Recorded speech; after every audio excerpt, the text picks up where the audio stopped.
Okay, so today we want to take a look at Transcendentalism. Okay, well, this is the sort of third offshoot of the Romanticism period in America.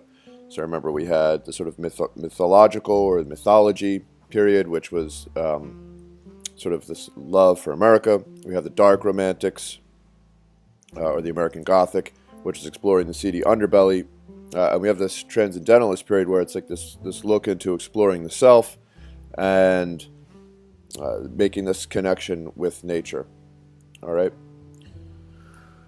So as we move on, remember Romanticism in literature, right? Imagination over reason, individual over society. So that's this looking into the self.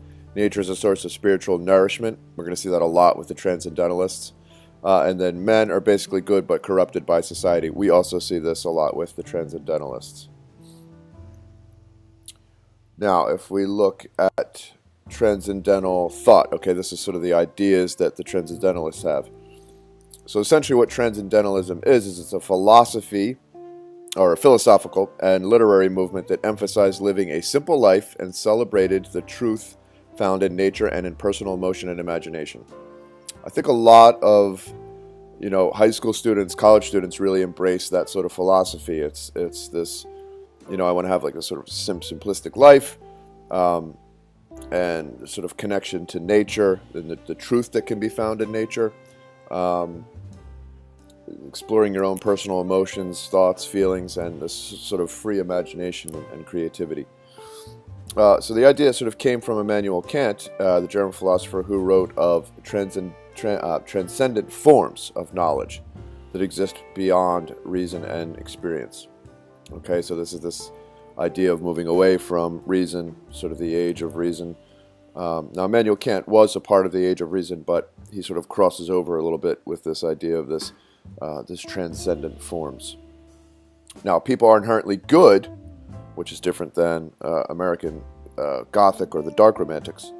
So it says people are inherently good and they should follow their own beliefs, despite the fact that those beliefs may be different than the norm. So this is this idea of, be an individual, be your own person.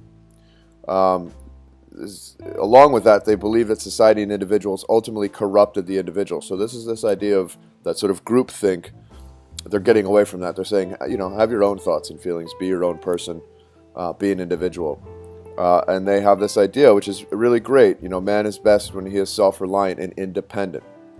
So you see this with Emerson's self-reliance. It's literally about that.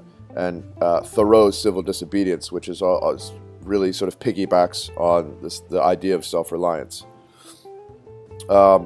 Transcendentalist thought rejected the commercial and financial side of the American life and opted for spiritual well-being and a connection to nature. We see that still happening today. There still is a split of people that want to get out of this sort of financial corruption, the rampant commercialism that plagues us. We all have to be wearing the same kind of jeans. We all have to have the fancy car, the whole thing. This transcendental thought rejects that idea. And again, the sort of simple connection with the self. I'm just going to work on me, be a good person, and embrace who I am. And the strong belief in the human mind and the spirit, okay? So that's a little bit about this transcendental thought and how it fits into this sort of overall romantic period in American literature.